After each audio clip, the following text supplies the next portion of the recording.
Okay, thank you, Thomas. Okay, so we're here for another meeting of the Green Mountain Care Board, and we have no minutes for approval today. We have no announcements because George is not here to tell me what to announce. She didn't tell you about any announcements, did she? That's correct. Okay. But we do have with us Jim Volz, Chair of the Public Service Board, and George Young, Director of Policy at the Public Service Board. And we thank you in advance very much for your time. We are, as we sort of get our feet on the ground and grapple with our responsibilities, particularly our regulatory responsibilities, one of the things we're trying to do is delve into the extent to which we are a parallel or are not a parallel to the Public Service Board, any lessons we can learn from how you folks do business. And I think you know we had Michael Dworkin in here the other day. He gave us a good historical perspective. You've probably heard it since the beginning of time. Right. And I think Mike prepped you a little bit for the kinds of things we might be wanting to hear about today, but I just open it up to you to tell us whatever you want, and then we'll probably have 1,000 questions if you're willing to entertain them. Great. Yeah, thank you again for having me over. I'm happy to do this. Great. I don't want to be repetitive with what Michael did, what Mike Dorgan did, so I assume he described our structure and how we're staffed, and so Yes. generally how we do business. Yes. And there have been, I think, did he use the analogy of likening it to a small court system? Yes. Did he talk about that? Yeah. Okay. I don't completely agree with that particular view of it, and so I just thought I'd mention that. I think it can be analogized that way, and it can be helpful to think of it that way, but you don't have to do it that way either. You can. We do use hearing officers, and a lot of the cases are done with hearing officers. And I think it's inappropriate for the board to interfere with the hearing officer as far as the determinations they're making on the evidence that they heard, because they heard the evidence. On the other hand, I think it's also possible for the board to keep a little bit more control on exactly what happens with its dockets. And if they don't agree with the approach a hearing officer is taking, you can replace the hearing officer with a different one. You don't have to treat it like a court system where you have to stick with that no matter what. So not that that's happened a lot, it doesn't, but I mean, it's just a different way of looking at it. But I don't know if you folks will be using hearing officers much, in which case this wouldn't be an issue. We have our first instance of a hearing coming up soon, and Mr. D'Onofrio is going to be our hearing officer. Okay. So. Well, we have about, I think we have 14 staff people who are capable of being hearing officers, who have professional experience to be hearing officers. Some of them are lawyers, a lot of them are experts in various fields, economists, accountants, engineers. But the board members themselves can be hearing officers too, and we've done that occasionally as well. And the hearing officers are they all part of your staff, or do you contract? No, they're all part of the staff. I don't think we've ever used a hearing officer that wasn't a member of the staff. Not to my knowledge. Yeah, I think So the could you hire a contractor? Maybe, but we hadn't. So at other times, the economists might be doing other work for you. Oh yeah, they do. They do more than one case at a time. So they have a number of their own cases that their hearing officers are on. And then the board does sit on on most of the significant cases themselves directly, and we have staff helping us with those cases. And of course, those staff members are also working on their own cases. With only 14 hearing officers and 3 board members, and 100 plus cases pending at any given time. Everybody has multiple cases. And total staff, mostly for Con's benefit and mine, because I can't remember in Con. 23 staff plus 3 board members. 2 of the board members are part-time. I'm the only full-time. I think we're one more than that. I think we're 24 plus 3. Okay, that could be. I just looked at the website and it had 23 for staff, okay. But it could be wrong. And you choose your hearing officer based on primarily on expertise? It depends on their workload, what their expertise is, and I'm the one who decides which staff to get to assign to which cases. The board itself decides whether a case should be a board case, whether it should be a hearing officer case, but I usually decide which hearing officer. Obviously, if they didn't like it, I would listen to them, and we've made adjustments because of that on occasion. But the staff works for me, and the agency. I'm in charge of the agency and the budget and everything. The other 2 board members sit on the cases. They decide the cases. And the 3-person board has worked well for you? Yeah, I think so. I mean, we're not subject to the open meeting law, So it makes it a lot more workable. Nah, nah, nah. Sorry, I didn't mean to make it sound that way, but that is more difficult, I know. Because we work with other, we meet with other commissioners from around the country, and some of them are subject to it and some aren't. I know the federal agencies, I know the FERC, Federal Energy Regulatory Commission, is subject to it. So they can't get more than 2 of them together at any one time, because otherwise they'll have a quorum, and then they have to notice it if they want to have more than 2 of them together, and they can't talk about stuff without noticing, and their deliberations are public. So Yeah, the ours aren't. FCC is the same way, and it creates interesting dynamic because basically the negotiations are all through staff in those cases, because you can't talk to one another. Right. So you share documents, and staffers talk to each other. And then when you have the public hearing, the public deliberations, I'm guessing that a lot of that is you decide in advance what you're planning to say in public about your position, and it's a lot less transparent than people might think. Right. Yeah. Do you have Yes. any sort of formal guideline or policy for deciding when something is a board case and something goes to a hearing officer? Well, generally, if it's a high-profile case that the public that's likely to be of concern generally to the public, then the board's most likely to sit on it. But for the most part, there are times that the advantage that a hearing officer gives you is the hearing officer can hear the whole case and render up a proposal for decision, and you can see how everybody reacts to that, and then you're still free to change your mind at that point. So it does give you like 2 bites at the apple. So some controversial cases, depending on how much time we have and the kind of case, we might use a hearing officer because it's controversial, just to have that extra opportunity. But usually we sit on them directly. But most of the cases are done by hearing officers, and that's because we have a high volume of cases, and that's why we use hearing officers, because we couldn't possibly do them all ourselves if we didn't have hearing officers. And the side members, do they, aside from sitting in on public hearings, do they carry much of a workload? They sit on the cases that they sit on, and they come in and they review all of the cases that go out, even if they have hearing officers on. They eventually that has to be approved by the board. So the board looks at all of the cases and sends out and works on the orders together. And then they also have participated in a lot of regional and national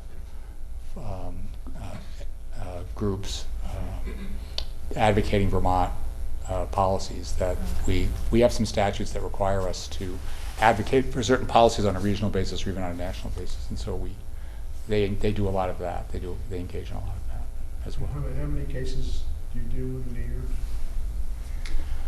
We used to have to do a biannual report where we had to report that, and the legislature said a couple years ago they said we didn't have to do that report anymore. But Depends on it's how hard you to- count. I think it used to run somewhere in the upper 100s.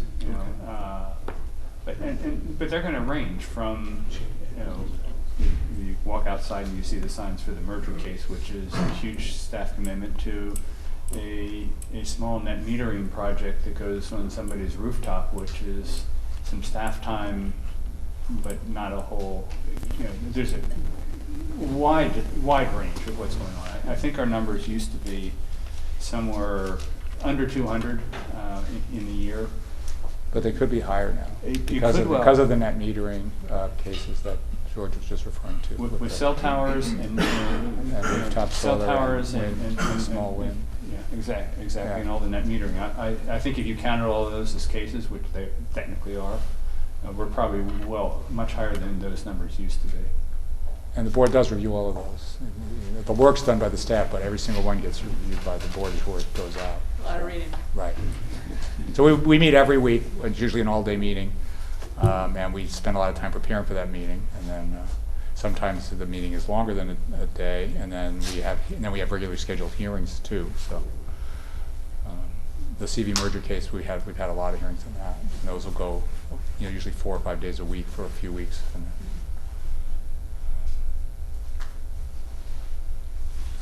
we I on the merger case, Yeah. were all the board members being involved over all those days? or- Yep, we were all there, yeah. I mean, there were some scheduling issues. One board member had to miss for a few hours, but he read the transcript for that time period. That is the definition of high profile. Right, yeah, that case is one of that or Vermont Yankee. Right, and the Low Mountain Wind case, that was another highly watched case. All right, we'll let you keep rolling. for at Okay, least a well, couple minutes. Sorry. so we have formal contested cases. Those are like the ones I've just been talking about, and that's the largest percentage of our workload. And the way we have those are handled in the statute is the statute says that parties have an opportunity for a hearing. Originally, the statutes required hearings in certain instances, and many times we found that there was nothing to have a hearing about. Everybody was in agreement, and so, but we'd still have to have a hearing. So they revised the statute to provide opportunity for hearing, and hopefully, in your case, they did that too, if you have Yeah, any hearing requirements. in the one case that we formalized so far, which is health insurer rate reviews, that's the approach we're taking. Yeah, and but you know there are lots of other types of cases and processes that we have to do. What's called the SPEED program, which is what does that stand for? Sustainably priced energy enterprise development program. Yeah, and Small but it's- renewables. Small renewables, and we had to come up with that program, and we had a series of workshops. We invited lots of people to come. And we also have instead of having a contested case, the statute didn't require a contested case, so we. So describe the So- workshop concept. I've heard of that, but I don't know if I fully understand how that operates.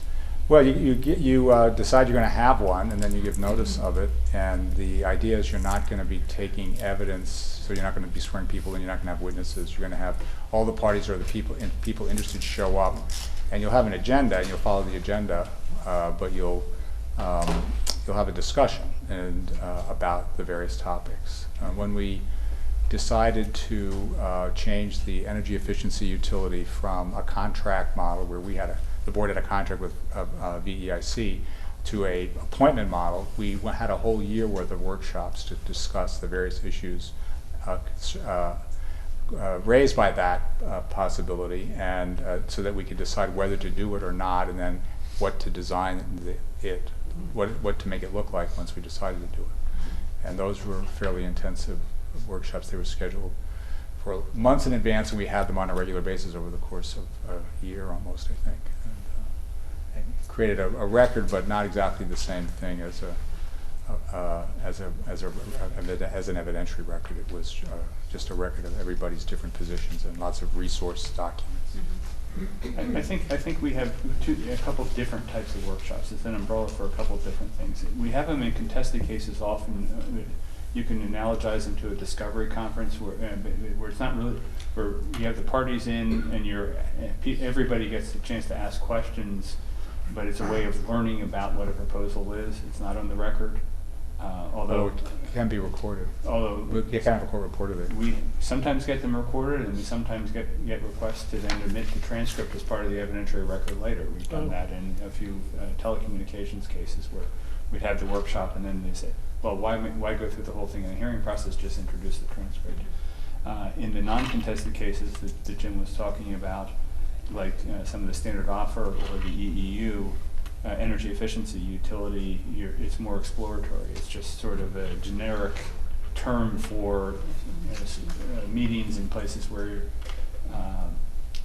it's more formal than just, hey, let's come on down and have a meeting because it's noticed, but it's not evidentiary, and it's more a way of really trying to explore the issues. And you structure the agenda in terms of who's speaking, or do you allow for kind of open-ended comment, or both? Both. Depends on what you're trying to achieve. Right. Sometimes we go around the room to each of the parties, or we will have a particular order we want to go in, but other times it'll just be whoever has something to say. I mean, it's nicer when we can structure them, and sometimes we have them less structured. And they don't, it depends on what you're trying to accomplish in the workshop. Well, you can start with a structure, and then after everybody had a turn to say what they want to say on a particular point, then you can go from there to being more people just reacting back and forth for a while until you're done with that issue. Then you go to the next issue, start structured, and then get down to discussion. you do that all day till you're done with all the issues you wanted to talk about. Till they cry uncle. Yeah, right. Well, and in a lot of the non-contested case proceedings, you don't have an evidentiary record per se. You're trying to essentially do more policy making and gather Education. the appropriate amount of information so everybody has some idea of where to move. So.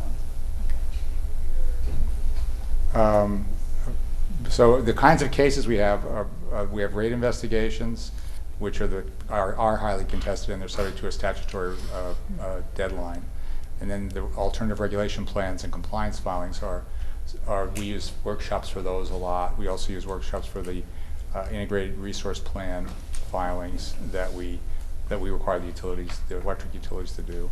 And then we have cases involving issuing certificates of public good for operation. So if you want to be a utility in Vermont, you have to get a certificate of public good. Or if you want to own a utility property that's regulated, you have to get a certificate of public good to be able to own like a generating plant. And then we do the siting reviews for for transmission lines and for generation, as well as for telecommunications towers under certain circumstances. And then we would do reviews for mergers, acquisitions, sales of assets. If there's a trigger amount, if it's above a certain percentage of the company's book value, then it would trigger a review. We do financings, any significant financings by the companies we regulate to go through us. Some of these, like the financings, are not usually contested. The utility will file and say, we're going to do this kind of a financing, and here's the background information. Then the Department of Public Service has a chance to look at it. Anybody who's interested could intervene or file something, but practically nobody ever does. And the department sends up a recommendation, and we look it over, and if everything looks okay, that just goes out the door without a hearing. The energy efficiency utility has a lot of issues with them. We set their budget every year. Now that we're regulating them more like a utility, we're still sort of feeling our way with that as to what they need to come to us for. But then some other policy issues that we've talked about: the standard offer and renewables project, smart metering. We're working on that. That's using an informal process too, right? Yeah, we declared it a non-contested case. And then various accounting orders, and that's utilities have to keep their books a certain way, and every once in a while they need to book something in a different fashion for whatever reason, and they'll come and ask us if they can have permission to book it differently from what they would normally be required to do under generally accepted accounting principles. Did I describe that right? Yeah, that's exactly right. So each utility comes to you each year with a rate proposal, or only if they want to change their rates. And do you look at their financials outside of a rate case, or only as part of a rate case? No, we get regular filings by them. Most of them, the CV and GMP are under alternative regulation, and Fairpoint and Vermont Gas are all under alternative regulation plans right now. So what does that mean? That means they're not. They have more flexibility to change their rates, and they're not subject to the normal cost of service review that we did before we had alternative regulation plans. Under the old system, they could only charge what their tariffs said. If they wanted to change that and have a rate increase, they'd have to file and go through a formal contested case process to change their rates. And during times of regular inflation, they would have to do that every year. They'd have a rate case, pretty much. And more recently, there's been a move towards around the country, not just here in Vermont, to alternative regulation plans. It started more with the telephone companies, I guess, for various reasons. But they file a plan, and under the plan, they're allowed to make quarterly filings to change their biggest cost factor, which is the cost of power that they buy, or their fuel. And at least for the electric utilities, that's how it works. And I guess for the gas company too. Right? And so if they make this quarterly filing, it's reviewed by the department. Others are certainly free to look at it and could request an intervention, I guess, or ask for us to do an investigation if they wanted to. And the department files a recommendation, and we look at it, and then we allow it to go into effect unless we see a problem. And then once a year, they do an annual filing under those plans for the other costs that are not the fuel or power costs, but all of their other costs. And it's the same. It's a similar process. And then the plans last for a certain period of years, usually 3 years, something like that. We've been running in 3-year plans for Yeah. the electric and gas. It's relaxed review on the annual rate filing, and part of the way you get there is you set up we have a system of caps as to how much they can come in with, maximum amount they can increase rates by. It's triggered off of inflation, so that you have some protection on the upside on the upside there, and more comfort that what you're going to be getting in that annual filing is not is likely to trigger a major review. But that's still available if we wanted to do that. And why are some of them under that kind of regulation and others not? Well, at this point, all the major ones are. So, GMPCB and Fairpoint and Vermont Gas. The co-ops and the munis, the model of alternative regulation doesn't fit quite as well because they don't have shareholders. At least that's what they claim. I think there are ways that it could be done that might be helpful, but they have chosen, the reason we have plans for the ones that we have because these companies asked for it and filed the plan, worked with the department, and came up usually with a settlement with the department and filed a plan and asked for us to approve it. We have the authority to impose plans on companies if we want to, but we haven't exercised that at this point. I don't think we ever. We have on the telecom side we did order a plan that was different from what. But Verizon they originally wanted. asked for a plan. We didn't That's just correct. bring somebody in who's never had a plan and say, okay, you have to have a plan. Although I think we could do that under the statute. Actually, we threatened Verizon with doing that, which prompted them to come in with a plan. Okay, that was before I got there. Anyway, so but as far as the monitoring the companies in general, we get annual reports from them, even the ones who aren't on plans, and the department is out there doing the same thing. I think it's mostly their job to make sure that the ratepayers that they represent aren't being overcharged, and if they think they are, they should petition us for review, and they've done that over the years. That's happened. The department has asked for rate investigations. And If you were looking back, say maybe 5 to 10 years, what is the order of magnitude of the rate increases that you've been approving? so it's really ranged a lot. I mean, in the 70s and 80s, the increases were quite large, and then we went for periods of time when the increases were lower. More recently, they've been fairly low, I'd say, And that means for electrics. means what? Well, for example, for Green Mountain, some of it's hard to tell exactly because you have the regular Right. power cost adjuster flowing through, although those have been going up and down.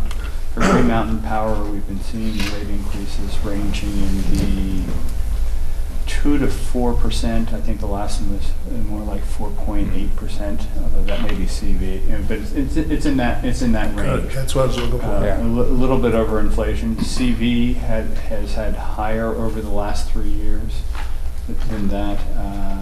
Theirs have probably averaged more like 6%, I think. That's, maybe 5 to 7 range.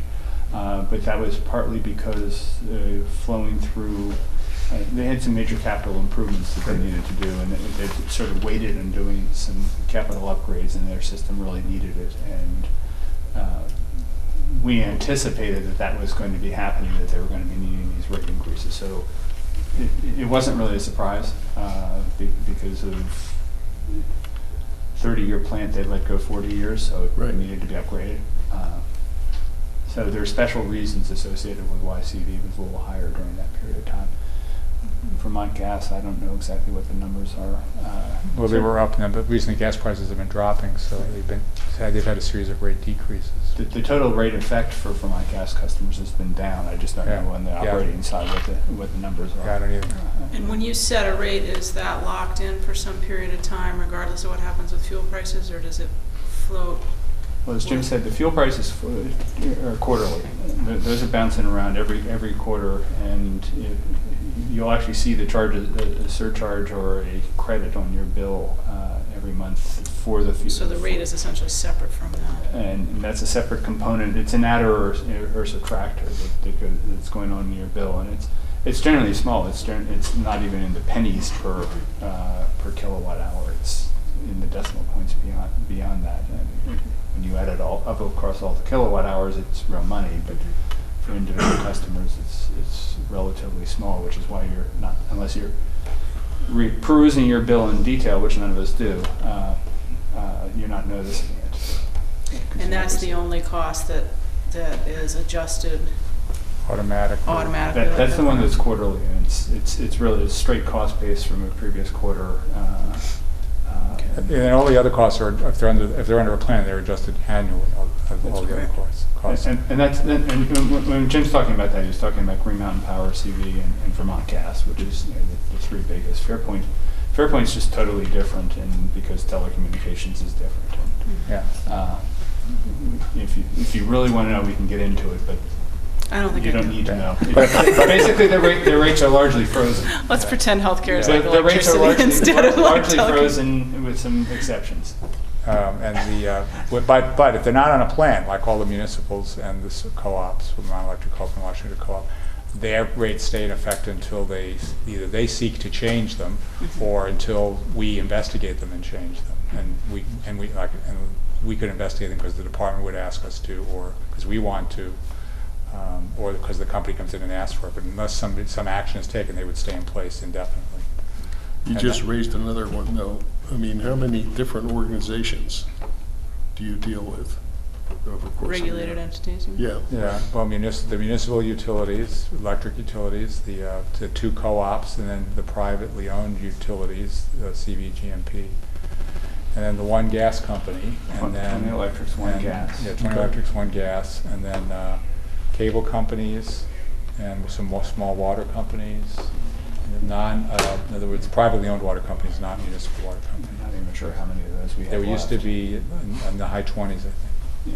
Or low 30s. It used to be like 80 when I first got to started in this business, but we've whittled it down. And then do you regulate things like small hydro facilities separately? There are a couple of programs that renewables can participate in. One is what's called the Rule 4.100 program, which was originally enacted under the Public Utility Regulatory Policy Act of 1978.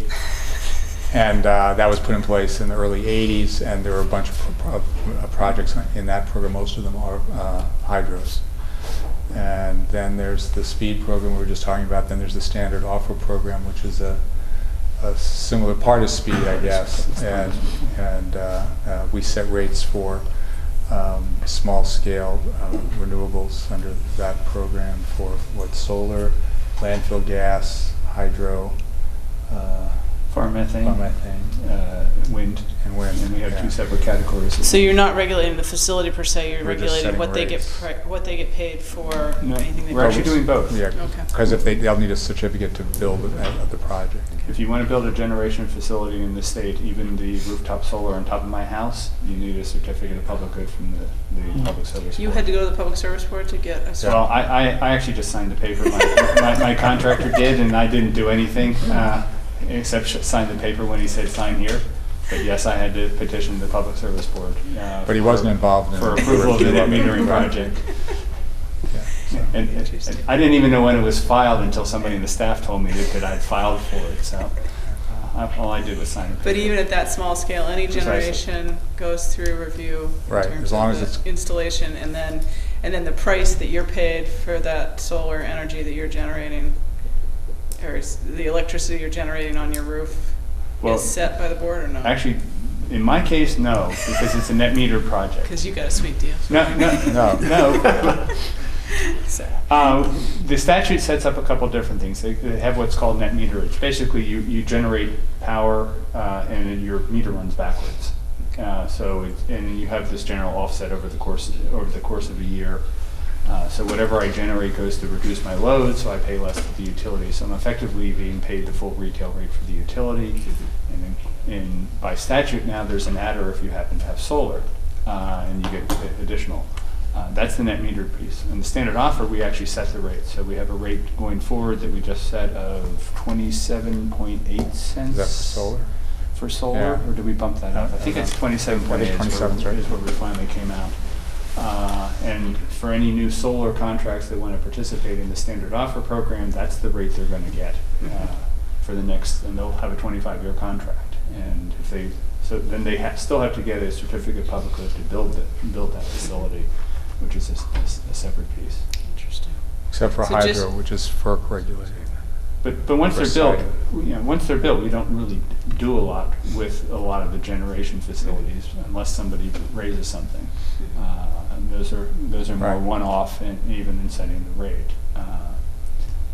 Although we still have to manage the contracts, but that's done through a contractor. The other in terms of companies that we regulate, there are 9 or 10 Right. incumbent telephone companies, plus a whole lot of competitors. We still regulate a little bit the incumbent telephone companies, less so the competitors. And we also do cell phone siting under certain circumstances. Not all cell phone towers do. No, only No. if they want to come to us. Right, they can go If through Act 250 or local zoning if they want to. Right. So the one on Upper Road that got put up recently, I don't think that came through us. So they have a choice of which route to go. Yeah, The advantage of going through us, which is why it was put in the statute, is that we have to give due consideration to local zoning, but the statute authorizes us to approve it, notwithstanding the local zoning or the local plans. Have you made anybody put in a fake tree? I don't think we've ever made anybody. They've proposed some. I don't like them personally. I think they look better without that. I But think we ought to just do palm trees Right. instead of these fake trees. Well, It's going to be fake, it's the whole way. they look like ponderosa pines, which don't grow around here. Yeah, So. exactly. Well, so it may seem like I'm taking us off on a tangent, but it's interesting, the idea of the standard offer or any kind of sort of uniform pricing of production at the small scale has some relevance, I think, to us in terms of there's tremendous variation in pricing across the facilities that we are going to have regulatory authority over.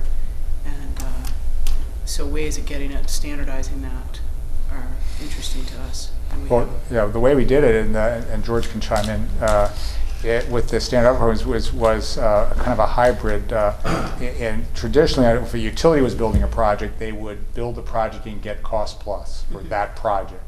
And with the standard offer program, they said, well, why don't you figure out what a reasonable price is for a typical solar installation per, a price per kilowatt, and or a typical wind installation of various sizes. And so we had a proceeding to try to figure that out.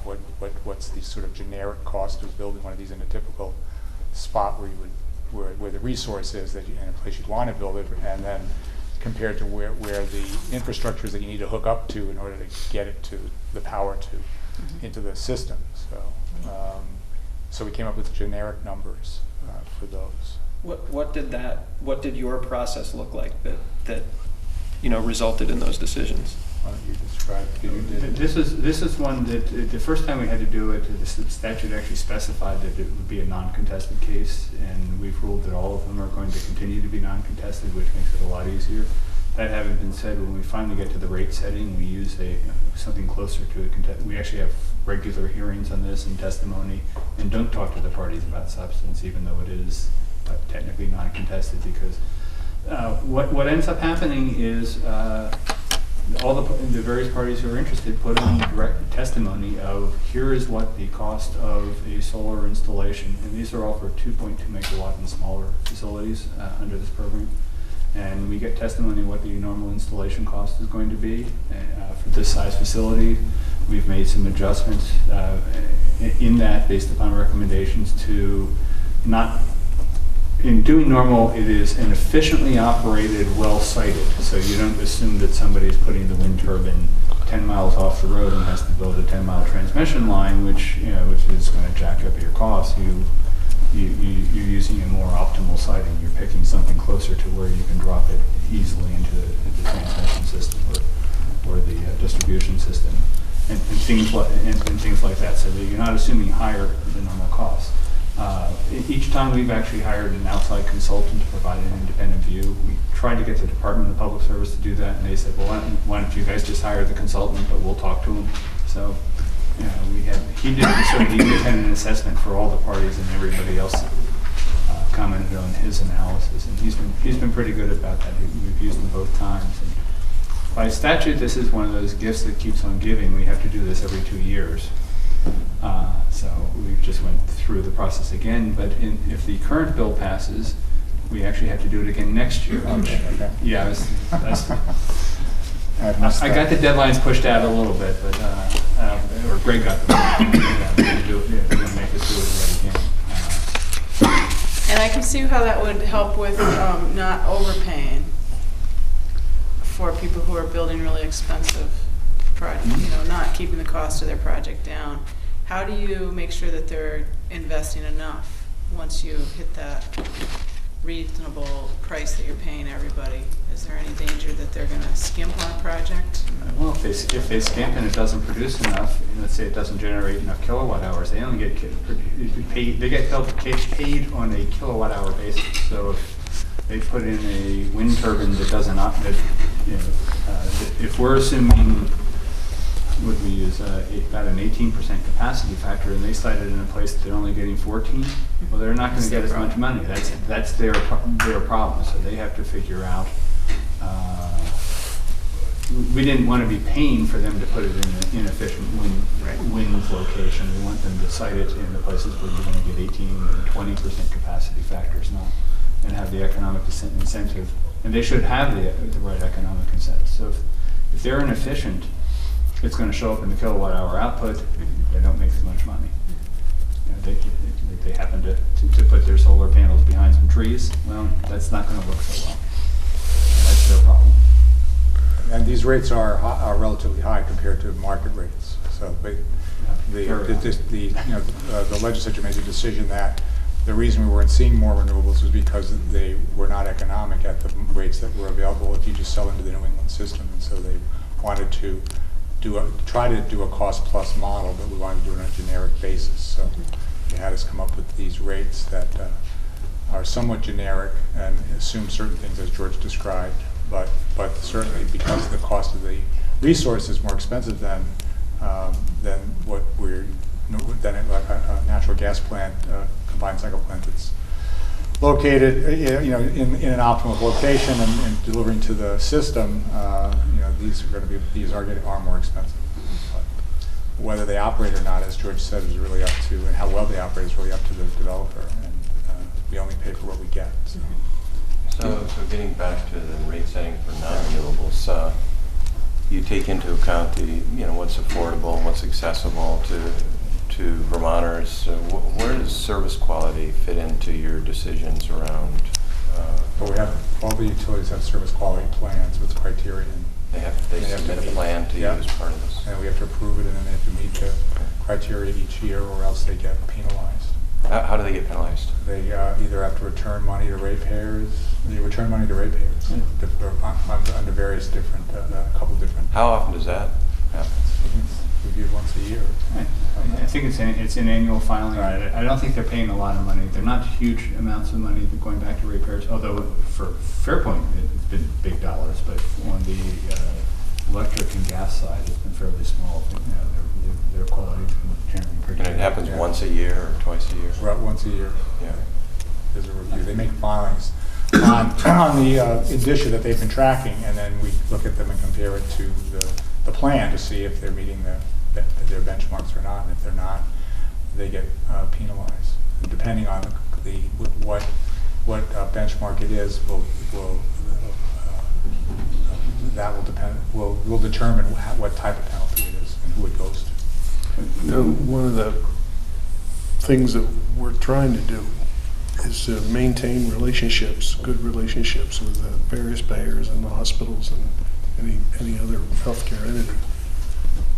What are the relationships like in your world?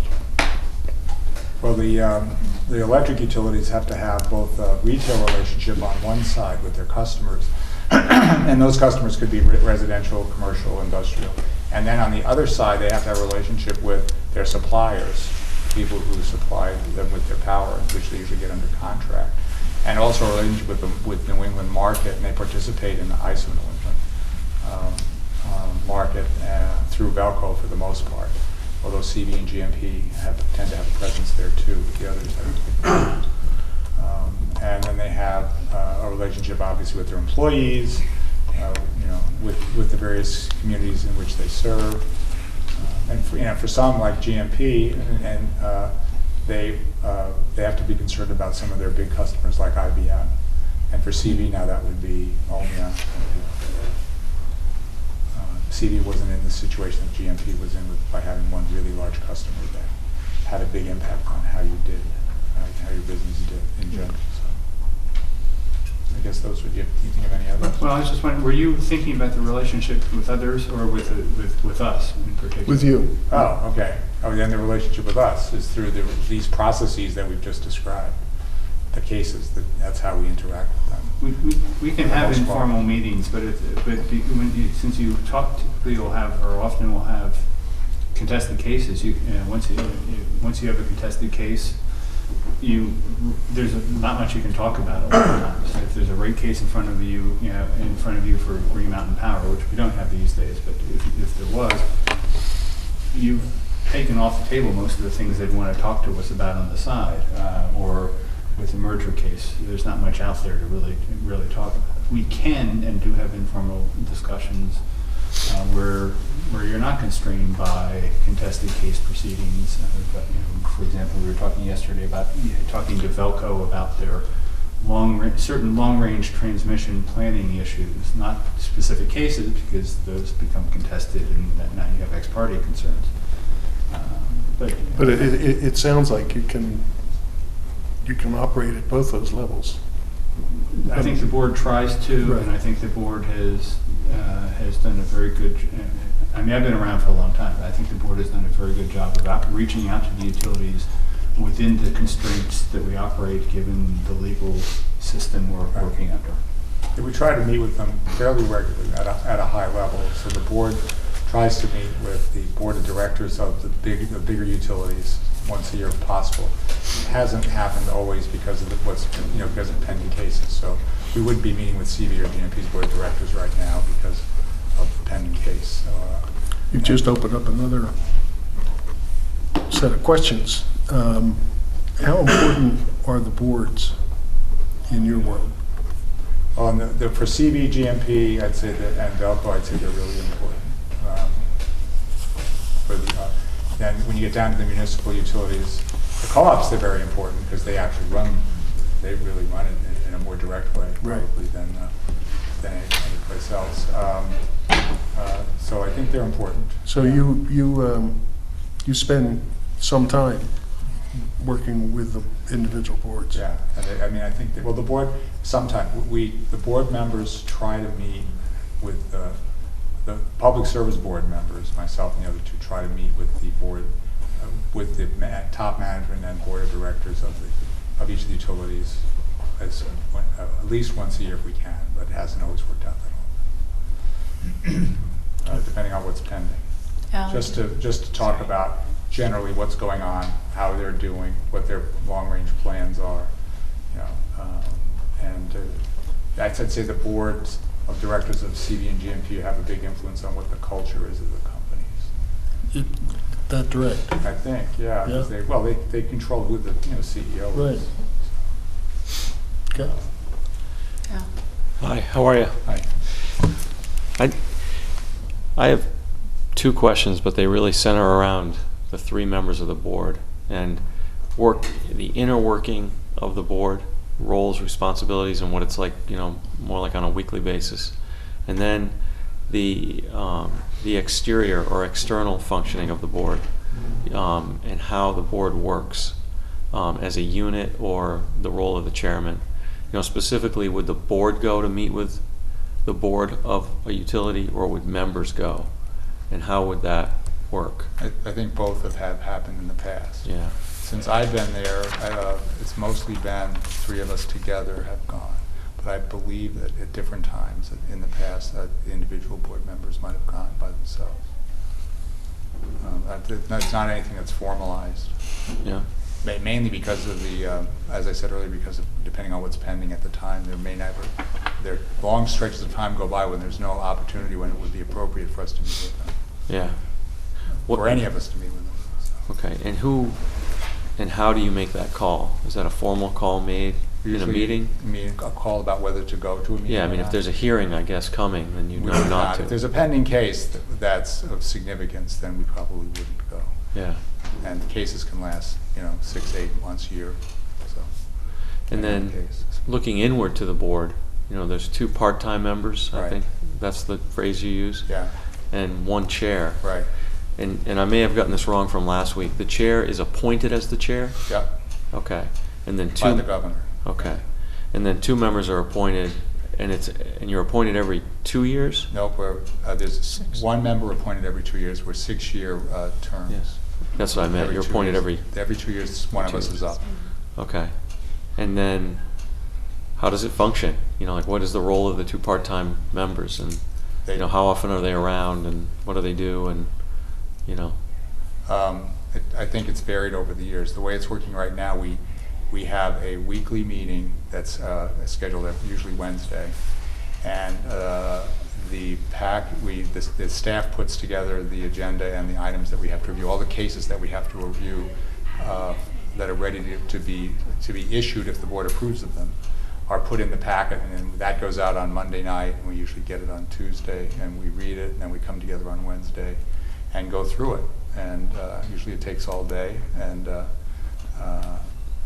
sometimes it takes longer, and sometimes there are other things to do in between each weekly meeting that we'll do on an ad hoc basis, with a phone call, with emails, and sometimes we'll have to schedule a meeting on an emergency basis to deal with something. And then those are the regular meetings every week, and then I'm there full time, every day.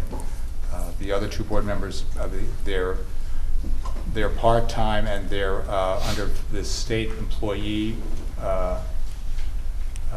under the regulations, their home base, what they call their home base, is actually their home, not our office. So when they compute mileage for travel, or when you're doing anything related to travel expenses, or their home base is their house rather than the office.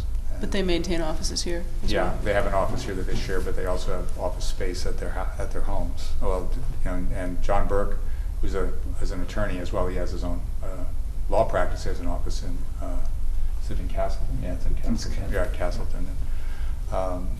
And David Cohen, who was a businessman, but he's not actively involved in that anymore. He just is at his house. And then we have our hearings, and they're here for the hearings.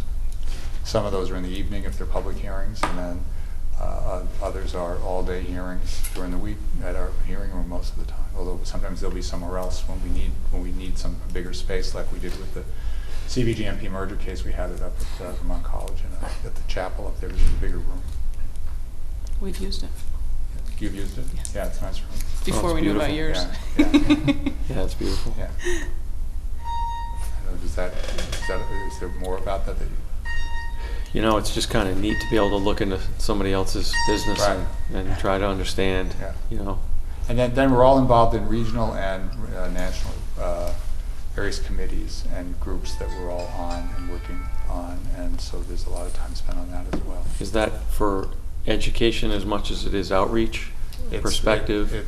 A lot of it has to do, for example, I'm involved with the New England regional stuff. I go to a lot of the ISO New England board meetings and the NEPOOL participant committee meetings because they're making decisions about how the New England system is going to be operated and who's going to pay for it, and how much Vermont's going to have to pay, and where transmission is needed in the region, and is it needed in Vermont or somewhere else? And if it's needed in Vermont, then how do we want to go about that? What I was also trying to learn was your external engagement, because you have a built-in kind of public outreach entity that we don't have, and so You mean the department? yeah. So they don't work for us. Yeah, but it's built into your process. Right, that's right. And so, Right, they're the public advocate and they're the planning agency. right, we have Walter Yeah. and Thomas. And so, Well, you don't have Bishka, you don't think Bishka provides that role? Not really. I was going to Okay. get into that too. yeah. We Well, I don't don't really want to have steal anything. your thunder, but No, keep going. Because the board and the department used to be together as one agency. And the board was, the chair of the board was the commissioner of the Department of Public Service. Sort of like the Water Resources Board is lodged in A&R. Yeah. It's kind of like that, and was kind of like that. And at some point they decided to separate the two and make the Public Service Board a freestanding entity that wasn't, and the commissioner of the department at that time was the chair of the board and reported to the governor. So they wanted the board to be really independent, and so they separated us out. And We took some of the staff and gave it to us, but the department kept a lot more, much larger share. It's a 60-40 budget split. We get 40, they get 60 out of our special fund. Our board has a kind of like an internal manifest destiny to do outreach. You know, it's the Right. character of the people on the board Yeah. to want that, but there's no mechanism. And in our conversations, and then subsequent to that, even the legislature has asked, what's the greater outreach plan or public engagement plan? And we've had conversations, you know, amongst board members about it, and Anya went and talked to the legislature about it a little bit. But as you envision an entity called Green Mountain Care, you would hope for tremendous public oversight. I mean, I don't think that 600,000 people would turn healthcare over to the government and not want to have a say in anything that goes on with it. And so, well, Walter, you're still in the game. Don't worry, I didn't kick you out. But the question would be, you know, how does your relationship work, and is it a good relationship, and is it the proper one for what you need, or is there a better model somewhere, or any parallels you could give us to affect what you see us trying to do Our relationship with With the department? the department? Oh, it's we work together on a lot of things that we can work on. The areas where we have contested cases where they're a party, we can't talk to them about that stuff. So we don't have any relationship with them as far as CV and GMP's merger goes, or as far as Vermont Yankee goes. But in terms of regional matters, we coordinate together a lot on things looking outside of Vermont and working on issues that are outside of Vermont that could affect Vermont. We work together very closely with them. But is the public voice loud and clear enough for you? And I don't mean the static or the political buzz about certain things. I mean, is the need of the public, is the message clear enough to your board, and does it cut through, or is it more positional advocacy based, you know, with people marching outside your office? We have to decide our cases on the record in the case. So a lot of this stuff like that goes on in relation to Vermont Yankee and the CV-GMP merger, or Fairpoint a couple of years ago. That was in the media, and there was a lot of attention on it. There was a lot of media campaigns were launched in relation to a couple of those by various groups, and we don't have any, that really has very little effect on us. So, and I don't think it's supposed to. Now, maybe your board is different. Maybe you're supposed to be responding to the public. I think I don't view us as responding as being there to respond to the public. We're there to implement the statutes that created us, and they give us lots of guidance as to what we're supposed to do. And then we have to decide our cases on the record in the case. I think the Department of Public Service is the one that reaches out to the public and tries to understand what the public wants, and then tries to figure out what it wants to do with that and represent that. They're the political entity. They work for the governor. The governor is the duly elected representative from the whole state. The statewide elected official that I think represents the state is the person who best represents the state, given how he was put in his position. And so he is in charge of that department, and they put their case on in front of us. And I think we give it because of that position that they have, both politically as being part of the governor's office, and also by statute, they're given a lot of weight. Their position is given a lot of weight and a lot of deference for that reason. Let me just add a little bit, because you were, in terms of public, in pretty much all our major cases and a lot of the mid-size, we have public hearings.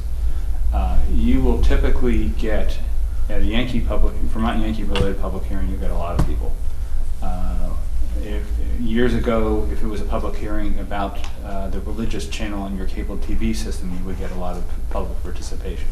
Short of that, it starts falling off real fast in terms of the numbers. You'll get people at them, but if you have a 10% rate increase for Central Vermont, you may get one person, two person, and we'll have statewide public hearings using the Vermont Interactive Television.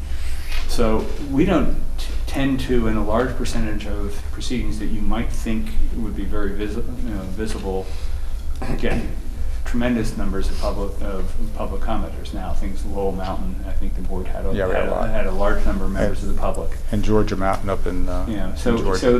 there are things they're interested in. Rates they tend not to be. Although I would venture to say you guys are going to have a different set of considerations given what you're setting rates for than we are. We get it more on siting type issues, which are our backyard. By statute, as Jim said, we have to, especially if it's a contested case, we have to base our decision on the evidence in the record. Public comments are not evidence in the record. That having been said, I know the board reads all the public comments and uses them. If somebody raises a good comment, Jim or one of the other side members will ask one of the parties about it in the hearing room. The public said this. And so they are used to inform the board of important issues that then get pursued in the hearing room on the evidentiary record, even though the person who sent the letter in isn't presenting evidence. So I think the board pays very close attention to the concerns when we get them, but they're not evidence, and the types of proceedings we're talking about, we have to decide on the evidentiary record. I think one of the things George said I wanted to just emphasize, which is that because they're not, the comments of the public are not evidence that we can base a decision on. What the public does do, and has done in many cases that's been really important, is to raise an issue that none of the parties have raised, and said, what about this? And then if we realize that, oh, that's a real issue, then we'll start pursuing it ourselves. And not just by following up with one question, but we might look into a whole area. There was a case a few years ago with CV where a woman came to the public hearing and she said, my service quality is terrible, my lights keep going out. And but nobody else was looking into that. And so we started asking more questions of CV and said, well, what about this? And then came to find out, well, there was a whole series of outages in this area where she lived, and there were problems with the distribution system there, and tree trimming and other things. And so we looked into that and eventually held them accountable, and now her service is better. So that's a small one, but there are other bigger ones that get raised by the public that, interestingly, some of the parties don't always raise. And there are other thing that is also true, which is a lot of times what you're reading about in the papers as the big issues in the case, frequently if you actually look at the issues the parties are raising in our case, that's not what they're talking about. And so it can be very difficult to deal with that sometimes. But we do have the ability to hire our own experts and charge them with looking into an issue if we want to. And we can also ask the utilities and the other parties to address an issue if we want to. So I think what Al's raised has at least two components to it. One is this representation of the public, and the other is outreach to the public. And I think you covered that ground pretty well in terms of what the department does. Have you seen other models around the country that your colleagues use that aren't quite as developed and resourced as the department, but work well in terms of bringing in a sort of formal public perspective? All right, but I was going to say, yes, I have seen lots of others, but I don't know that I like any better than the one we have. In some states, the Attorney General's office represents the public. In others, there's a public advocate that's appointed. It's freestanding agency. Frequently, it's underfunded, and it's freestanding. They appoint a public advocate who's free to do during the term of their appointment. They're free to do what they want and pursue whatever issues they think are important. I like the structure we have because we're independent and we make the decisions on an independent basis, but it's good to have the department there, not just as a public advocate who has no accountability or association with anybody else, but they're part of the governor's office taking positions, that the governor is politically at risk for if he calls it wrong. So there's much more accountability for that, it seems to me. And so I prefer that structure. If it's in the Attorney General's office, that's okay too, as long as the Attorney General's accountable. Right. In the same way that the governor is in this case. I don't think I have a strong preference about that, but it's good to have it be somewhere where that has some gravitas behind it besides just a freestanding public advocate. Those tend to get ignored a lot of times between the utility and then the Public Service Board and other parties. At least that's the way I perceive it. Thanks. Other questions? I think we've interrupted you every time you've tried to roll That's through okay. your list, so I don't know if there's I stuff don't know. on there I that think you we've covered still- most of it. We've been up and down it, and I think we've hit most of it. We already talked about open meeting laws, unless you wanted to talk about that more. And then we just talked about the public advocate role, and then I think we've hit everything on the list. Unless there's something. I think everything that Mike Yeah. had given us. Right.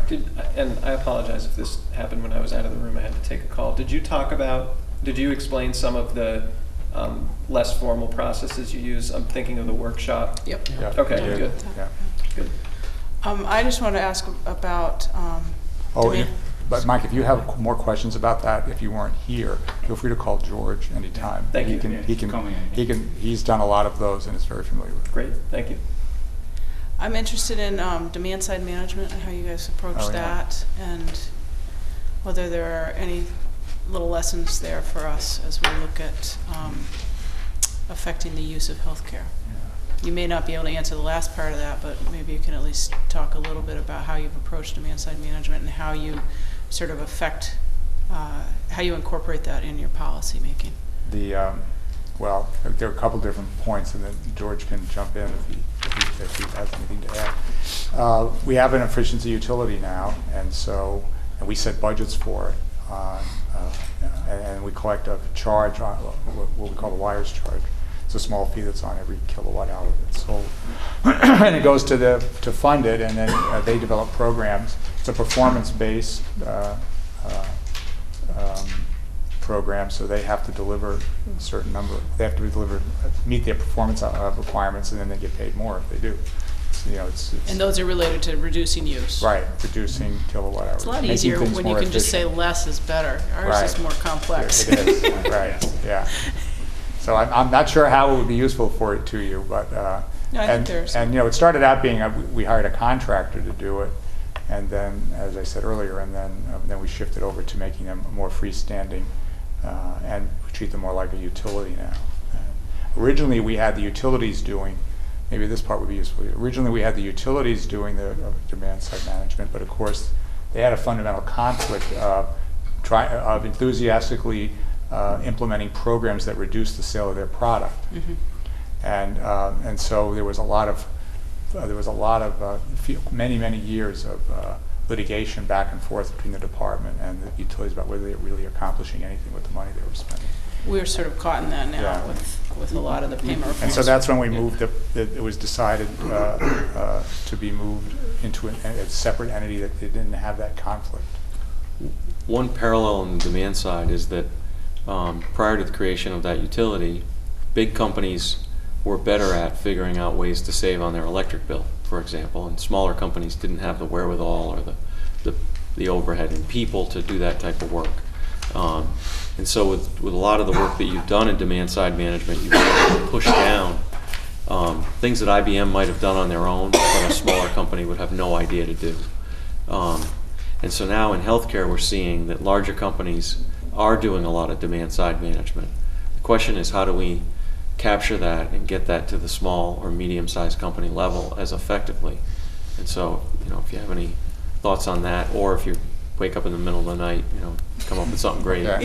Well, I mean, I think the creation of the entity, the efficiency utility, has that effect because they use some of the same types of measures that IBM might be using in their facility, but now it becomes cost effective for smaller people to use it because you're doing it on a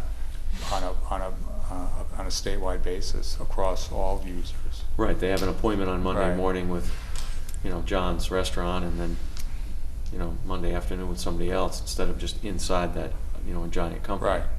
Right. And they can also develop programs, a common program that's going to work across customers. So that if you have an equipment retrofit program, the entire program is designed to buy down the cost of retrofitting certain types of equipment. You can have a lighting replacement program or a motors replacement program, and you're going to look at that and deliver it as a whole product, but to any industry that qualifies. Right. And that's the way it's structured. You get a lot of efficiencies by having the single entity doing that. Yeah, but before IBM could have somebody on their staff who would be knowledgeable in all these areas and would know about high efficiency motors and all the other different technologies that might be available and be able to put together programs for IBM. But a smaller business can't afford that, so they need somebody out there who can provide that expertise at a reasonable price. And at the time, private industry wasn't meeting that need, so so the efficiency utility was created to do that. The long range, I mean, ideally, eventually that would become transition to not be needed anymore. But now it's become so institutionalized that maybe we'll do. But also technology is always evolving. Right. You know, I remember when they first came out, you know, there was a new type of light bulb. Now there's another whole new type of light bulb, you know. Right. There's a federal requirement to do away with incandescent bulbs at some point. Or there's an efficiency standard for light bulbs, I guess is what they do. So over time, with market transformation, you might not need to have efficiency Vermont doing a lighting program, a light bulb program anymore, because all the light bulbs they could be buying will be good. But And what about efficiency in production? You've talked a little bit about that in terms of essentially subsidizing some of or paying a higher price for things that you might not otherwise pay for. But what do you do on the producer end to encourage efficiency in plants and operations, other than squeeze their rates? I think other than squeeze the rate, one thing that makes that we don't face this as much as a lot of other states do, and because we have a much higher percentage of purchase power than most states do. So the fixed costs. We've got a third. We got a third of our power coming from Hydro-Quebec. Well, they have to manage their systems. We have no control over what they're managing the systems. If you're buying a lot of power from various other entities, presumably that entity, if it's out of state, has the incentive to optimize its power production. But the amount of own generation in this state that's not hydro is actually really small. Right. So It's built into the price of energy, basically. it's built into the price. I mean, you're going to have a new one, Lowell wind project owned by Green Mountain Power, but presumably, if the board could adjust rates or could make adjustments to somehow if it thought it wasn't being run efficiently, but there's not a lot of generation. I mean, that's one of the things that other states have used alternative regulation plans to try to encourage improvements in generation efficiency, and have actually done that. But it's hard to see with our resource mix and the amount of own generation in the state how that would really work here. So we haven't really done that. Right. And it's really hard to see how we would do that given what we have. But we do have integrated resource plans which try to look at it from a system-wide basis or a company-wide basis to make sure they've got the right mix of resources that working together will produce the most a high level of quality of service at the most reasonable price. And those are public documents, right? Yep. Are they something that a normal person can understand? Yeah, I think Yes, so. yes, Yeah. they are actually in English. Although some of the discussion with transmission and distribution upgrades may start getting a little opaque if they get into the numbers. But most of it, and the part that you would be most interested in, is really the power supply mix, and that's actually very much in English. So if we had Mike follow up and get the best example you can think of one that would be helpful for us to understand the concepts. Yeah, I can. I'll talk to Ian Bishop, our chief economist. And between the two of us, we can figure out one of the better ones recently. And the department does the comprehensive energy plan and the 20-year electric plan, and those provide a guidance as well to the utilities and to us for where we want to be going with our energy mix. A lot of what we're dealing with is, we have hospital operating budgets. Yeah. They're annual. There's been an attempt recently to sort of look at those together as a system a little bit more than they have in the than has been done in the past, but still they're considered as separate budgets. And then we have certificate of need, which is capital investments on a one-off basis. And so thinking about how we can take a broader look, both in terms of all of the costs and in terms of a longer time span, is of great interest to us. Your job is much more complex than ours. Yeah, I know. I wish it was electricity. Yeah. Just, And ours is pretty just complex, kilowatts but would be great. yours is very complicated. It's funny with the merger and with Vermont Yankee that you're wishing you had that. Yeah, right. Because ultimately we're just figuring out what's the best way to produce some kilowatt hours. Right. Not good healthcare outcomes. Right. Yeah, that's a really Right, bad name for right. what we do. Yeah. Right. Yeah, and even, we were talking about this when Michael was here last week, maybe for drugs, you can think about how you could have a system of pricing and regulation because it's a uniform product. A unit is a unit is a unit. Yeah. But there isn't much in healthcare that's like that. Right.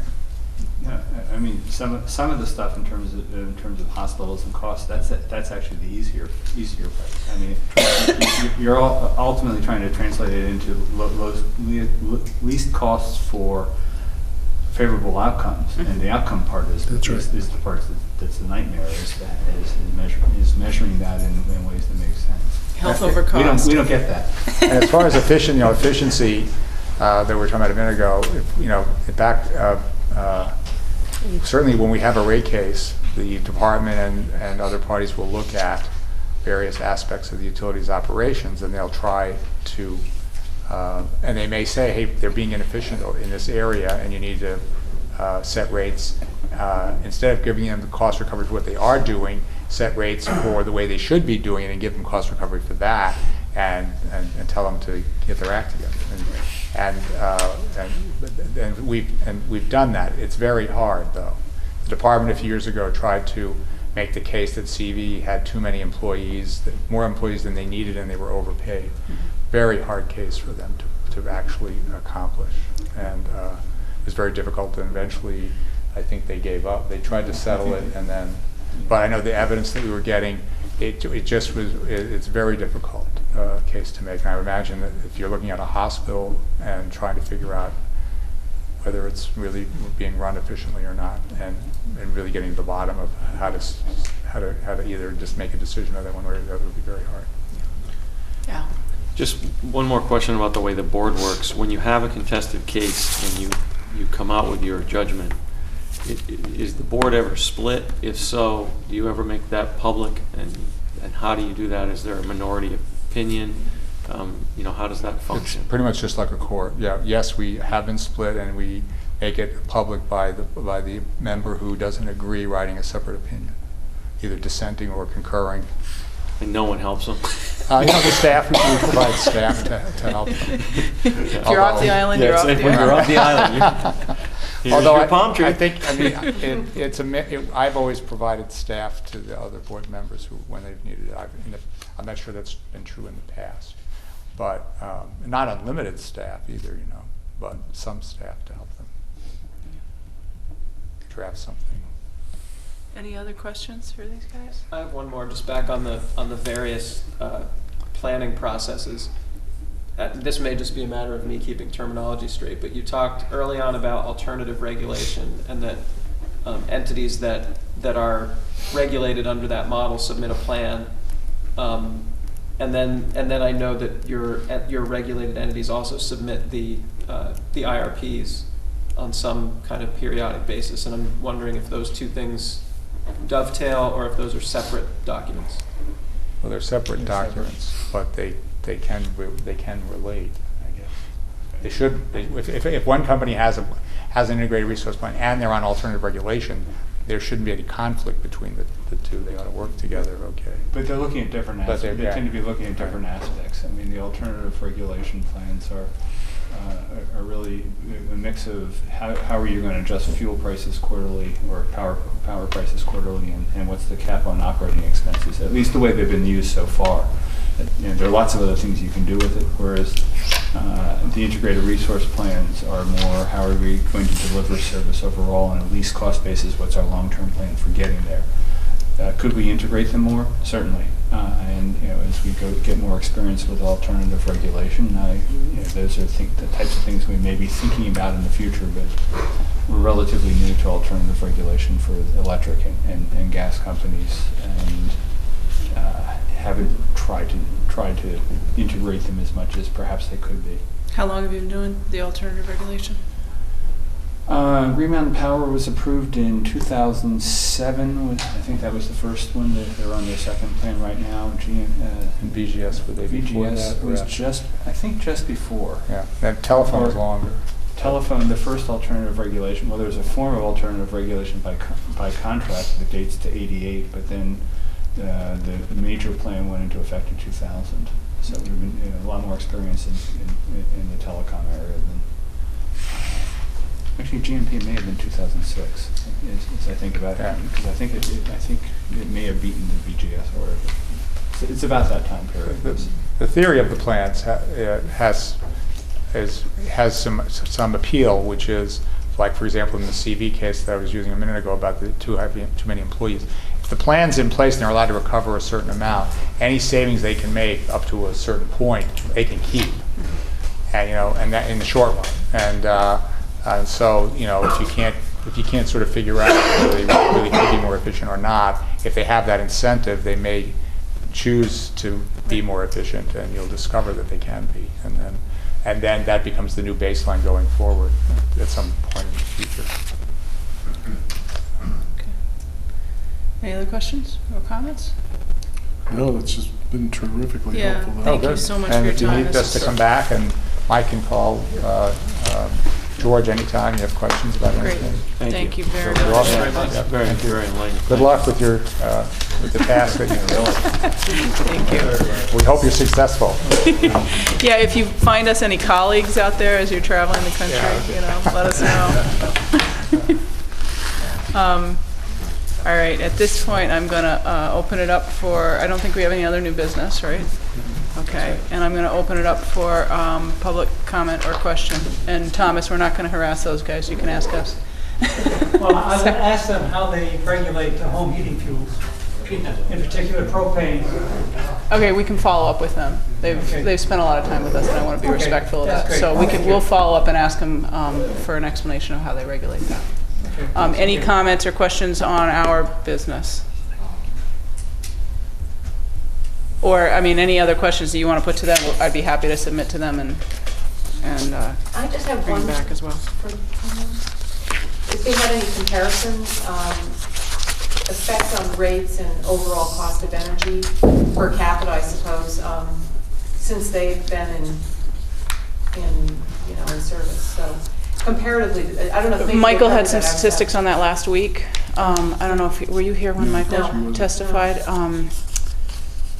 We can follow up. Actually, Sam, can you make note of that? We should follow up with Michael Dworkin. And he had a long-term how, as a percentage of GNP. GDP, Yeah. what had happened with Yeah. fuel prices relative to, or 'Cause it was a electric dramatic electric change, prices right? Well, relative it to. was like 4% of GDP, and now it's like 3.8. It's gone down. It's actually gone down, Yeah. yeah. So we can get that statistic. Yeah. Any other questions? Okay, so Thomas, do you want to know about home heating? In particular, is propane regulated? I don't know if they do that. Propane is regulated, but I don't. Because I was investigating, we have a metered, we have distributed meter service in our condo, and I was looking for other people. And as soon as I heard that it was somebody else had that contract, they said, we won't talk to you about it. So there seemed to be it appeared like there was an agreement not to take anybody else's business in this metered. That was my question. Yeah, I can find out. I know propane is regulated. I don't think it's regulated nearly to the same degree as electric generation and some of these others. Okay. Walter?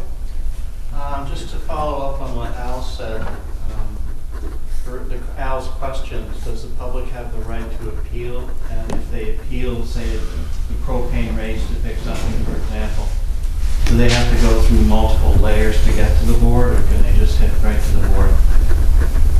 Well, the public is represented generally by the Department of Public Service Okay. in the proceedings of the Public Service Board. So not just any person has the right to be part of their proceedings. There are circumstances under which some people, I don't know what the standard is, can be a party. Yeah, the Public Service Board, in a contested case, you know, say about a rate or whatever, has within its procedures, has a process for intervention. So somebody who is not, you know, the utility in question, but is somehow aggrieved or affected by what's going on in the case can seek to intervene. And, you know, there's case law that sort of defines the standard for when intervention is proper. And if that motion is granted, then that person becomes a party in the case and could then appeal the board's decision to the Vermont Supreme Court like any other party could. Does that make sense? Starting to. I don't think we can. Any other questions, comments? All right. Thank you all very much.